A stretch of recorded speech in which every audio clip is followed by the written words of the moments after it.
For months now, 25-year-old Joe Paxton's been keeping a video diary about his experiences on the government's work programme. Today the work programme was even more pointless than usual. The work programme's the government's flagship scheme that pays private sector organisations to place people in work, and they called it a revolution in welfare. But the first figures released since its launch revealed a resounding failure, something that hasn't surprised Joe in the slightest. So we've left Joe to go and keep his appointment. Now it seems pretty tightly regimented. We've watched people running in all morning to keep that appointment. Joe's been coming to this job centre once a fortnight for the past 6 months that he's been on the government's work programme. In that time, he hasn't found a single job.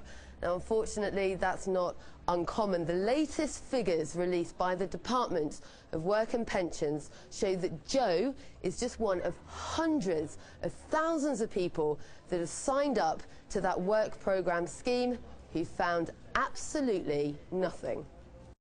In fact, between June 2011 and July this year, of all the people who were signed up to the work programme, only 3.4% were found work, far below the target of 5.5%, which is the number of people who find work without any sort of programme.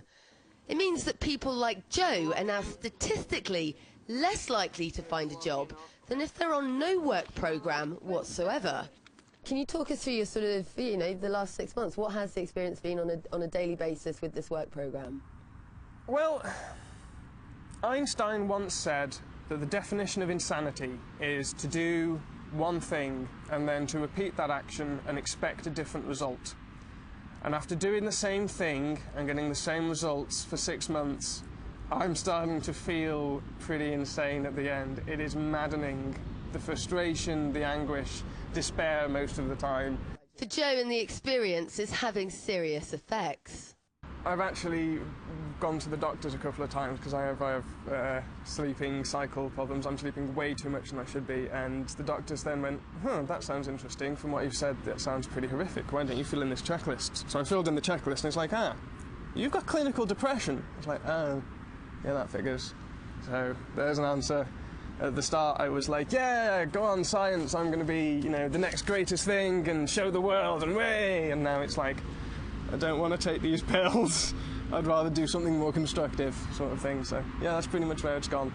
Author Shiv Malik tells us that the one-size-fits-all format of the work programme is stifling the individuality of young job seekers. The people I speak to, they're quite intelligent, they're quite bright. Some of them have degrees, some of them don't. Some of them are quite well skilled, and they hate being told what to do, and they like to take appropriate actions for themselves, and they're usually quite good at finding work for themselves. It's just that it is difficult. With the work programme, what we see now is that, in fact, when you get the best of the private sector involved, when you pay them lots of money, they actually do worse than doing nothing at all. We asked the government why the work programme was producing such poor results and why the figures they released seemed designed to mask the true extent of the failure. They responded saying, "It's ridiculous to suggest the work programme is not helping people into work."